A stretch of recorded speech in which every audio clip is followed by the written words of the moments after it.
માનનીય શ્રી નરેન્દ્રભાઈ મોદી સાહેબ આપણી વચ્ચે જામનગર તારીખ 24ના પધારવાના હોય અને 25ના તેઓ દ્વારકા ખાતે બેટ દ્વારકામાં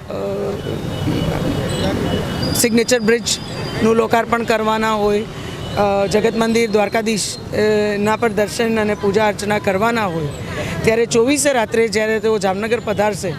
ત્યારે સ્વાભાવિક રીતે એરપોર્ટથી લઈ અને એમનો જે આખો રૂટ છે એમાં સ્વયંભૂ દર વખતની જેમ અને દરેક સ્થળો પર જે આપણને જોવા મળે છે એમાં નાગરિકો એમને અભિવાદિત કરવા ઉપસ્થિત રહેતા હોય છે, એમને આવકારવા ઉપસ્થિત રહેતા હોય છે, એમને જોવા માટે પણ નાગરિકો આવતા હોય છે। ત્યારે દરેક વર્ગ, દરેક એજ ગ્રુપમાંથી લોકો એમને અભિવાદિત કરવા ખૂબ ઉત્સાહથી, અને અત્યારના પણ જામનગરમાં આપણને લોકોમાં એ ઉત્સાહ જોવા મળે છે। અનેક લોકો અમને સમય પૂછે છે, અમને સાહેબ ક્યારે નીકળશે, ક્યારે આવશે, અમને જોવા મળશે, અમને મળવાનું થશે કે નહીં, આ બધું અમને પૂછવા પણ લાગ્યા છે। ત્યારે સાહેબનો જે આખો રૂટ છે માત્ર એનું નિરીક્ષણ કરવા અને સિક્યોરિટીની દૃષ્ટિથી પણ સ્વાભાવિક રીતે દેશના વડાપ્રધાનને વિશેષ એક સિક્યોરિટી, જો કે સાહેબ છતાંય નાગરિકો સાથે હંમેશા પોતાની રીતે મળતા હોય છે, એમનું અભિવાદન પણ ઝીલતા હોય છે, ત્યારે એમનું આખા રૂટની માત્ર રેકી કરવા અને રૂટ આખું જોવા એ પ્રકારે બધી વ્યવસ્થાઓ એ જ્યારે આ રૂટમાંથી નીકળે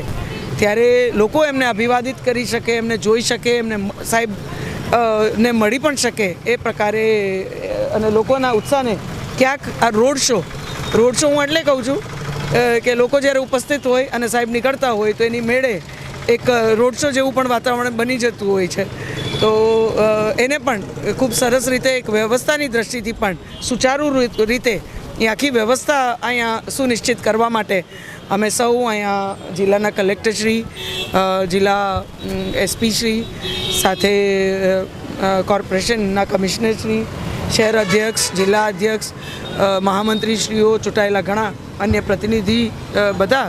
સંગઠન ચૂંટાયેલા પ્રતિનિધિઓ સાથે અહીંયા નિરીક્ષણ કરવા માટે આવ્યા છીએ। અને 24 તારીખે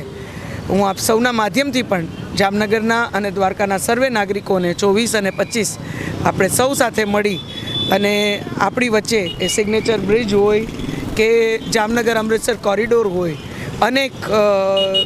નવી સોગાતો, નવી વિકાસની ભેટ લઈને આવતા આપણા માનનીય પ્રધાનમંત્રીશ્રીને, આપણા ગુજરાતના પનોતા પુત્રને આપણે સૌ સાથે મળી અને એમને આવકારીએ અને વધુને વધુ વિકસિત ભારત યાત્રામાં આપણું જામનગર હોય કે દેવભૂમિ દ્વારકા હોય એ મજબૂતીથી જોડાય એ પ્રકારે આપણે સૌ જાગૃતતાથી એમને અભિવાદિત કરીએ।